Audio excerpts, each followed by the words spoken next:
Welcome to Your Creative Midlife. I'm Betsy Bush, and I'm wondering if in your midlife now, maybe you're in retirement or you're an empty nester and you're starting to think, I want to do something creative. I'm ready to clear the decks and start something new. And I've always been interested in writing. Maybe it's time I explore memoir writing. Well, if that is something that is of interest to you, you are in the right place because I have a fabulous memoir writing coach, teacher, workshop leader, Sarah Saffian. Not only is she a writer, a workshop leader extraordinaire, she's also her own author, and we'll hear about her book a little bit later. She's also made a pivot to psychotherapy. She's a licensed clinical social worker and a teacher. Her memoir, Ithaca, chronicles the experience of being an adoptee who was found by her birth family. She teaches memoir and profile writing at the Iowa Summer Festival, the Iowa Summer Writing Festival. As a therapist, Sarah counsels individual clients and runs support groups in private practice in New York City. And she's created a model called therapeutic writing using memoir prompts as a tool for encouraging reflection, processing, and discovery. And I'm thrilled to have Sarah here with me today. Thank you. Thank you for inviting me, Betsy. Right. What do you find people come to you in a memoir writing class? What do you think their motivations are? What are they hoping to do or discover? That's a really excellent question because there are various motivations to write memoir, and not to judge, but I think some lend themselves more to a well-told story than others. Yes. So admittedly, some people are motivated by revenge or wanting to set the record straight or seeking pity, maybe wanting something cathartic for themselves. And I'll talk about that in terms of how writing for yourself therapeutically is different from writing for other people. Mm-hmm. But when you say a class or a workshop, as a leader of that, as a teacher, my understanding is that they want to write to make other people care. To entertain and enlighten other people who might not have a built-in reason to care. Mm-hmm. So ideally, the motivation is, just like in any genre of writing, to tell a good story. Mm-hmm. You know, what happened to me, what's profound and meaningful is not automatically profound and meaningful to someone else. I always use the metaphor with my students of a lump of clay versus a sculpture. So your life experience, or maybe even what you write in your journal, is a lump of clay, the raw material, right? And then in the class, the workshop, whether it's at Iowa or you and I work together at Sarah Lawrence, what do we do with that clay? So what sculpture do we create to entertain and enlighten other people, to make them care for their own reasons about my personal experience? It's interesting because I think a lot of new writers, someone in midlife, just puts it all down on paper and maybe doesn't understand that aspect of storytelling, right. Making it interesting to other people as opposed to, you won't believe what happened to me when I was 5, or right. For example. Right. And so I can understand your interest or your turn to therapy, because I think a lot of the writing really becomes therapeutic. That's right. Right. I mean, you had an interesting saying in class, which was, judge the writing, not the life. That's right. And so there's always this interesting push and pull between wanting to be completely honest, or, I think a lot of memoir writing is very exposes a lot. Oh, yeah. In some ways that may not be appropriate, or, right. To what end are you telling us this about your relationship with your parents, exactly. or this thing that happened to you? But in some cases, it does serve to tell a story. Yeah. How do you distinguish that? How do you help someone get to the storytelling and get past the revenge part? Yeah, that's right. And I've always felt that way about memoir writing. Even when I wrote Ithaca a long time ago, I had been a journalist previously. So maybe that's why I was tough with myself about what I call the who cares question. Mm-hmm. Unless there's a built-in reason to care because I'm a public figure or something like that. If no one knows who you are, then the story has to be what draws the reader in. Right. So, but since becoming a therapist, to your point, I'm really aware of the distinction between the two, and they're both valid. They're just, and the line between them can be kind of thin, but they're distinct. Yeah. And so,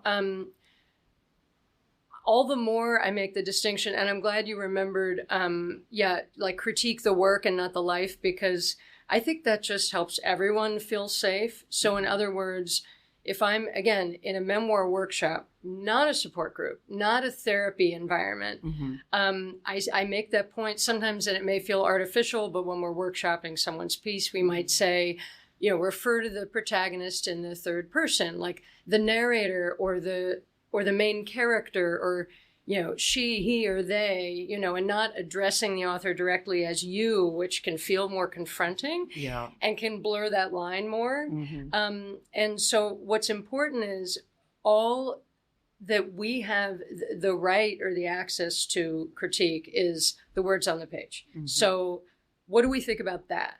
So not why did you do, feel, think that in your life. Mm-hmm. We have no right to critique that, but I don't understand the protagonist's motivation in this scene, or I find that I don't feel very sympathetic toward her because of this and such specific reason, or I'm confused by the dynamic between these two characters, so we're not critiquing the person in their life experience, and it also helps the author keep that clear.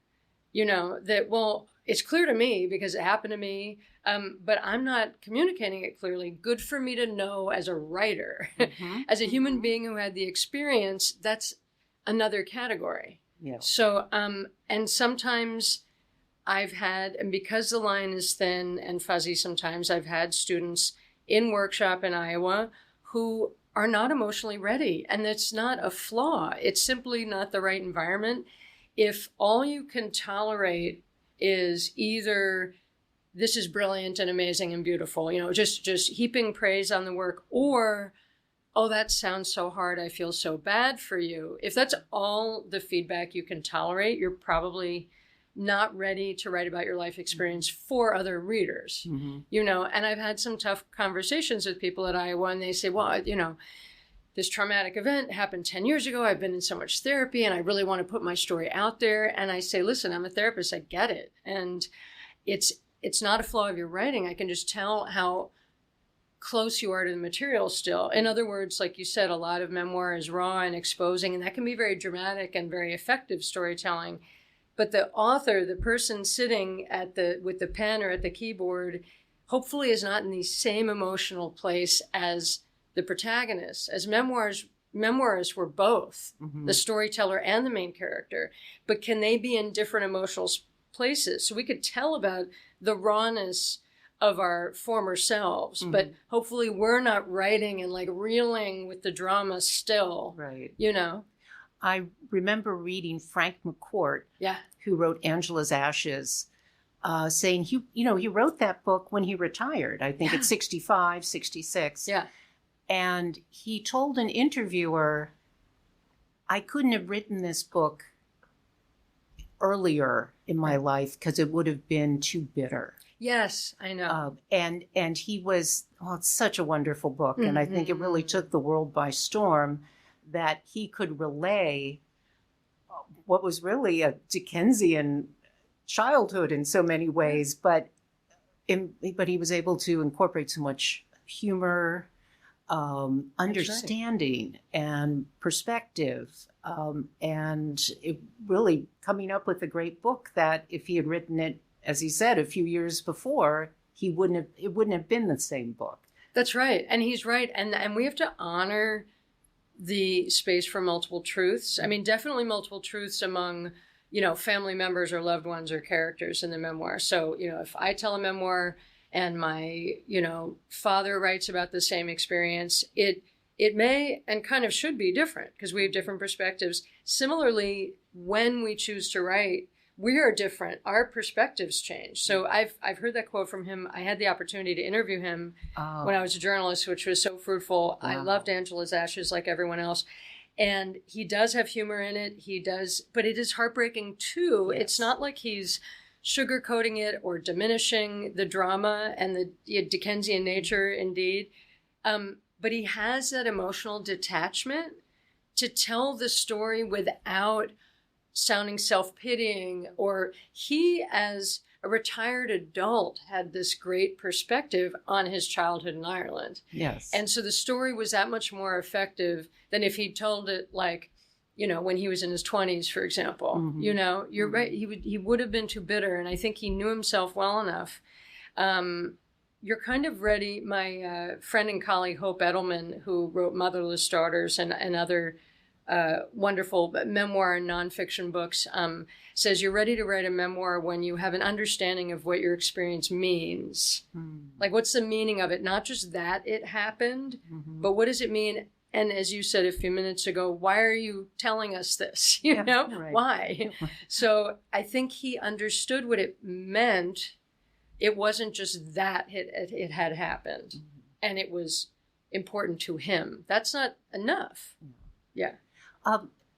Let's take a little bit of a step back. Yeah. For someone who's never been in a memoir writing class, typically, what happens? I mean, I think maybe people don't understand. You write a few pages and then you send them around to your fellow classmates and you receive their writing. Right. And so you have an opportunity to look at what other people are doing right. and comment on it. And then other people are looking at your work. Right. Which I think might surprise people who aren't sure what a writing class might be like. Right, right. And I think that it's just as valuable of a learning experience to offer feedback to a classmate as it is to receive it yourself. Because mm-hmm. some people might think like, well, I kind of just want to work on my book and I don't sure. want to have to read other people's stuff. Sure. But you learn so much reading someone else, and with the guidance of someone like me, figuring out how to discern and communicate what's working well and why, and what isn't working so well and why, and being as specific and respectful as possible in that feedback. So you learn so much that you can then turn on your own work when you're taking in feedback and when you're revising it. And there are lots of ways a memoir workshop can go. If it's more of an open levels class, which is what I usually do, in other words, you don't have to have a memoir already in progress. You might have an idea. Mm-hmm. But I give prompts and people, it's generated through the time that we spend together as a group. I offer writing prompts like at a typical week-long workshop in Iowa, for example. Mm-hmm.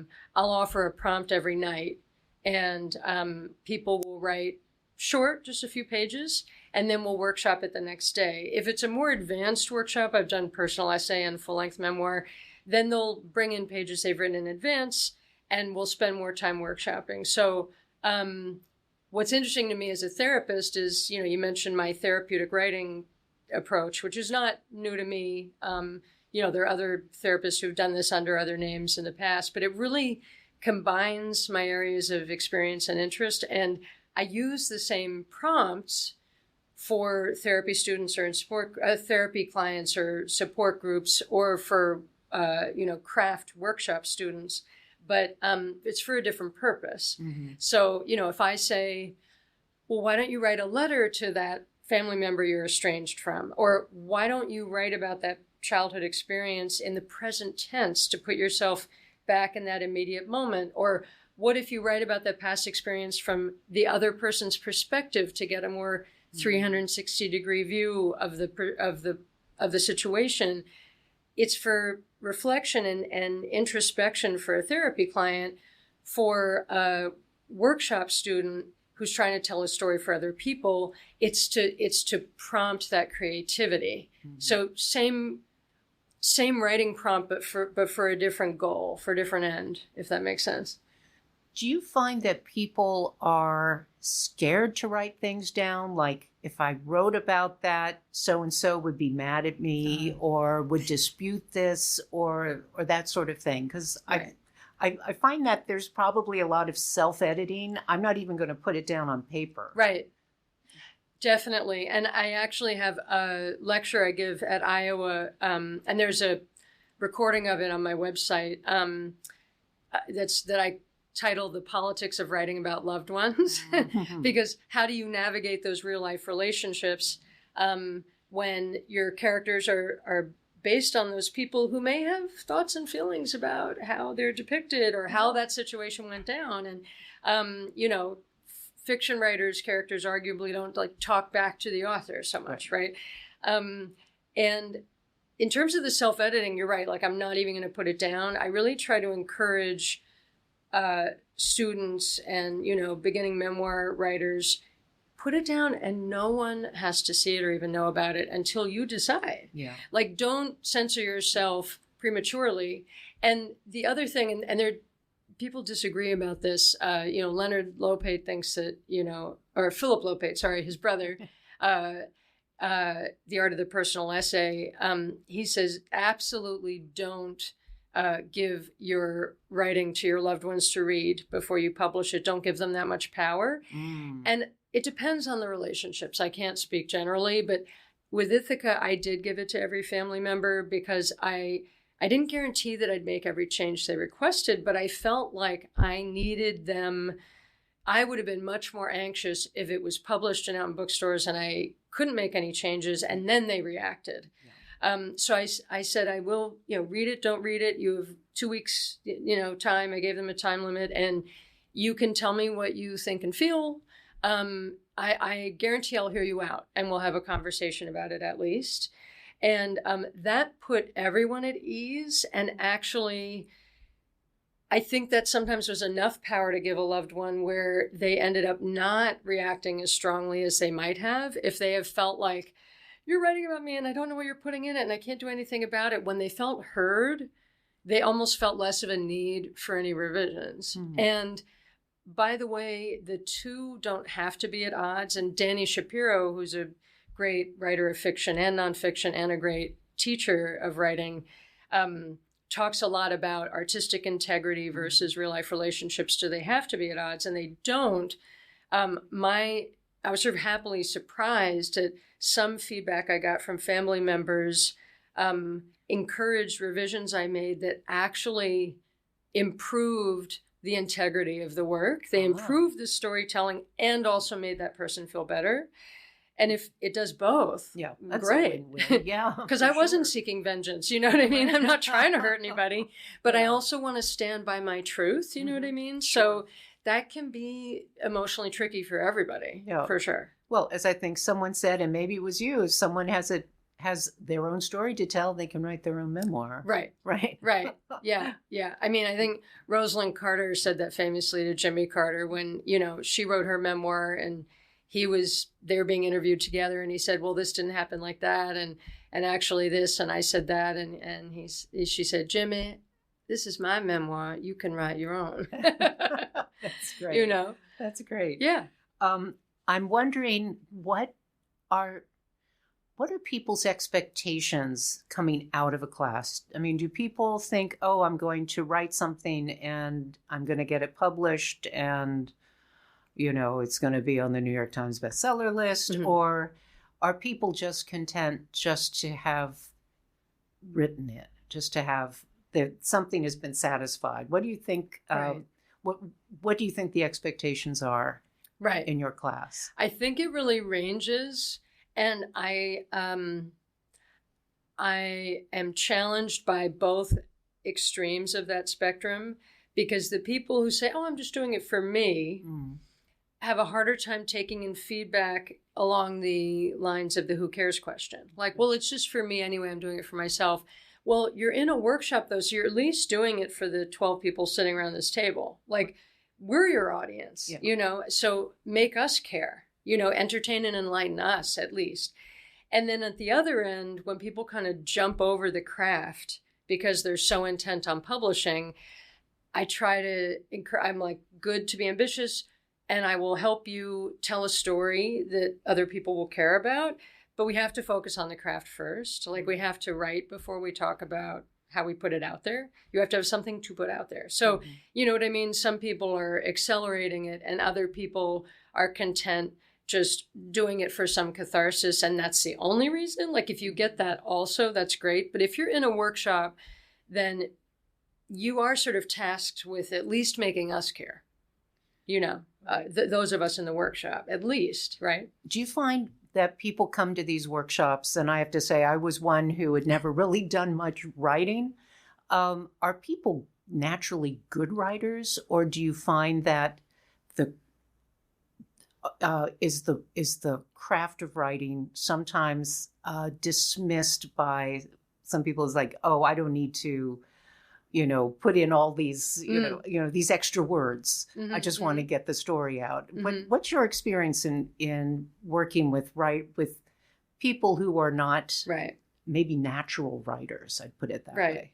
Right. And writing is tricky as an art form because we all write in up to a point in our day-to-day lives, whether it's emails or texts, although that's about, you know, the most minimal kind of, you know, writing you could have. Right. But there's this idea, it's not like playing the violin, where we don't all like play the violin in our day-to-day lives. So some people think it's not a craft or a skill that needs to be honed, but of course it does. And it's also subjective, like every art form. You know, I'm not here to say this is good writing or bad writing. The idea of coming to learn, and I think also if it's a memoir workshop, as compared to, say, a fiction workshop, there may even be less tolerance for, or less awareness of the craft. You know, people might be intimidated a bit by like, I can't write a novel, or I don't know how to write a fictional story. But if it's memoir, again, you know what happened. It happened to you, and you are the authority of your experience, which is true. You are, and I say that to every therapy client. They are the authority of their experience. That doesn't equal it's automatically a great compelling story that people will care about. So as opposed to fiction where they're like, you know, teach me how to write fiction. I have no idea. So hopefully people come with a beginner's mind, and, you know, any class or workshop, you are a student, and that's a great thing. And you're there to learn. And you're still the authority of your experience, but maybe the teacher can help you how to tell the story in the most effective way. Again, the teacher and the classmates are not critiquing the life, but maybe we can help you convey it, communicate it more engagingly. So being open to that. But some people are quite resistant. You know, they'll get feedback. Like I said, someone says, I'm confused, or I don't find it believable that the protagonist reacted in this way. And then the author might say, well, I did react that way. And it's like, yes. And the way you tell it is not believable. Let's investigate why. Why are you not convincing us yet? I believe you that it happened, but what are you doing on the page that's not working yet? To that point, and I learned this way back when I started teaching writing, and you know this from Sarah Lawrence, I have the rule of not letting the person who's up for workshop speak, because if every comment that's made, the author responds with explaining, then they're not going to have much time to get the feedback that's useful to them.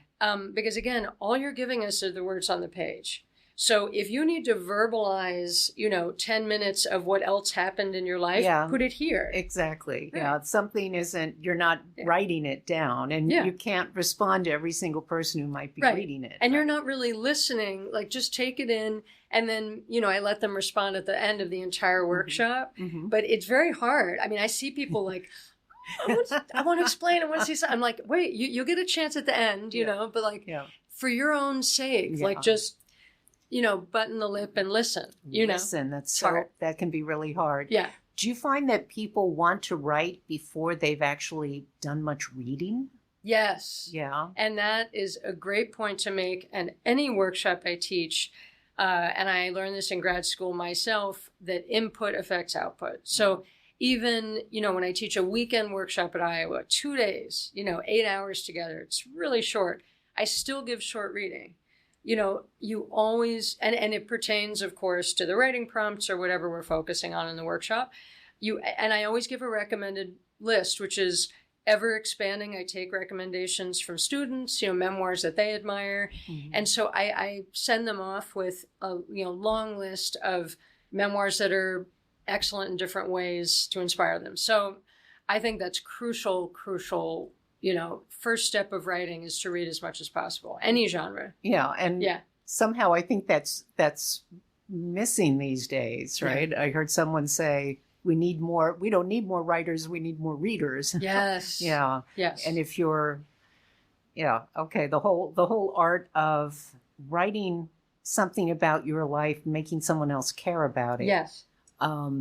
It's not important that it happened to you. It's important that other people have to care about what happened to you, or you have some way of, Well, it's sometimes I try, again, I always give feedback with respect, even if it's, I tell it straight too, is I can tell that you, the author, feel very passionately about this. I'm not yet feeling passionate about it. Mm-hmm. How can you tell it in a way where I share your interest in this moment? Yeah. Mm-hmm. Right. I'm wondering what advice you would have for people who are like listening to us and saying, wow, I want to try this. I've got a story to tell. What advice do you have? Well, if you did want to take a workshop, as you know, the Writing Institute at Sarah Lawrence is a great place for adult non-matriculating students, and they tend to be several week-long workshops, meeting, once a week for several weeks. And it's a great place to get feedback and get guidance from a teacher. And Iowa is similar. It's in Iowa City, and the Summer Writing Festival is for 2 months every summer, June and July. And you go for a week or a week and a weekend, and each week and weekend, multiple workshops are offered, and you take one. So you're very much in a writing community.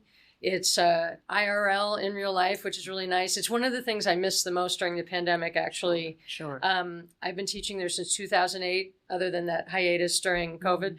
And again, it's similar to Sarah Lawrence, but it's more concentrated. You meet and workshop every day, and with the same group of people. And often the idea is to leave your time in Iowa with a work in progress, and maybe with ideas about publishing. And maybe you work with that teacher or someone else as an individual writing coach, which I've done with former workshop students when they start getting really serious about their own work. And I certainly have resources of great writing coaches. A lot of them work virtually, which is convenient. It can also be helpful if you don't feel like committing to a workshop or a writing coach, finding really good readers, or even finding a friend who wants to pursue writing too, and you share work. Yeah. Someone who's writing and whose opinion you respect. You have to choose the right person who would work well with you, and then you can do it for free. Yeah. I was surprised to see that my local library has a writing group. Sure. I haven't been a part of that, but it's like, oh, that's a free resource. That's really nice.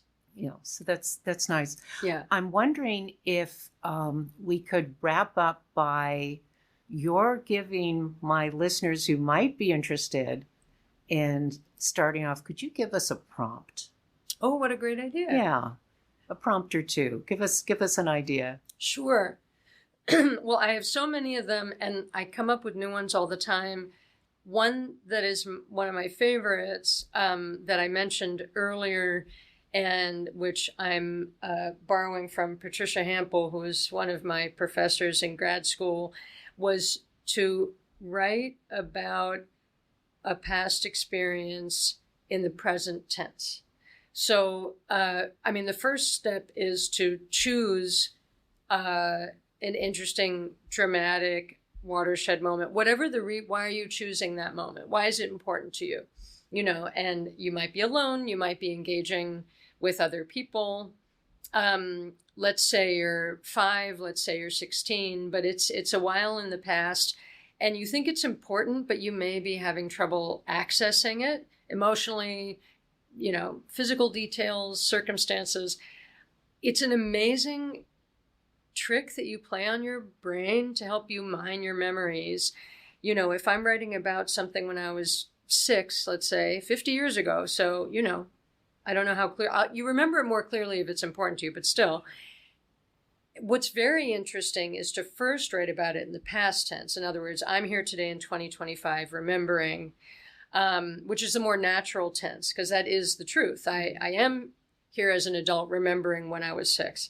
So you write that version, and then take a day or two, take space away from it, and write about that same moment or scene or incident in the present tense. I am 6 years old. And the reason to take the space is it's not to simply have the same exact version with the verb tenses changed. Don't look at the past tense version. Think of that moment fresh and think of it as a 6-year-old. Because the learning experience, the interesting part is the differences between the two versions. I'll give you a quick example. In an adoptive mom support group I have, so again, I was doing this therapeutically, but it's just as useful in a craft workshop. An adoptive mother wrote about going to Colombia to pick up her son. She adopted internationally. And so in the past tense version, she covers all kinds of ground. It's the night before, and then she gets on the plane, she's in Colombia, and she's meeting the foster parents, and she's meeting the birth parents. Actually, she had the opportunity to do that. She's holding him in her arms, end of the story. Because I give them a word limit. Let's say it's 500 words, 2 pages. When she wrote it in the present tense, she didn't get past the packing scene. Oh. And it gives me chills still to think about it, because it was so emotionally, she slowed down because she was able to get back in touch with all of the anticipatory feelings she was having. And she was excited, of course, to finally build her family, but she was also thinking so much about the birth mother and feeling bad that, joy for me is sadness for her and a gain for me is loss for her. And what about the foster parents who've been taking care of him for 3 months? And it's a loss for them, and I'm so grateful to them. And she was having all these thoughts and feelings while she was, and what are the right things to bring? And am I bringing a gift? And it was amazing how the arc, because it still had to be 500 words, slowed down and covered so much more emotional ground, but less plot, Mm-hmm. So she was fascinated by that. And she realized, I didn't understand that was all going on for me emotionally. And so she really learned more about herself. Do you find that in workshop, people will write something and then someone will say, I think this is what's really happening. And the writer suddenly has that moment of, oh my gosh, you're right. And I didn't even know I was writing that. But there's a deeper truth that a reader finds that the writer doesn't even know that they're writing it. Yes. And that is when the semantics in a workshop are really important, because that can be very jarring, of course, to the author who had the life experience. Yeah. And sometimes the reader isn't correct about that. But again, something about your words on the page is giving me that impression. Mm-hmm. So it's not like your, classmate is your therapist, that's not appropriate. I'm not telling you what was really going on for you in your life. That's not my right as a workshop participant or as a workshop leader, frankly. So, but isn't it interesting that, if I'm the author, my classmate took that away from it. That does give me insight, and maybe that is what I was thinking, feeling, or, oh no, that's not what I was thinking and feeling at all. Isn't that interesting that the way I wrote it is giving you that impression? Let me revise it. Mm-hmm. So the response could be in either way, but that's why it's very important to speak in the third person and, not to say, well, what was really going on for you was this. We cannot, that's a boundary. That's not okay. Yeah, that's a boundary, right? But either you gain insight if you're open-minded and if that is the truth, or you're okay with hearing that feedback and you think, I got to get back to the drawing board, because that's not but now I see why you thought that as a reader. You know what I mean? So I need to fix that. Well, so when it has happened to me, I'm like, wow. Like it gives me insight into whatever was happening that I didn't even really know. There's something subconscious there. And honestly, I find it amazing when that happens. Yes. You know, if you're open to it, you can learn so much about your writing and also about yourself. Mm-hmm. That's right. Yeah, absolutely.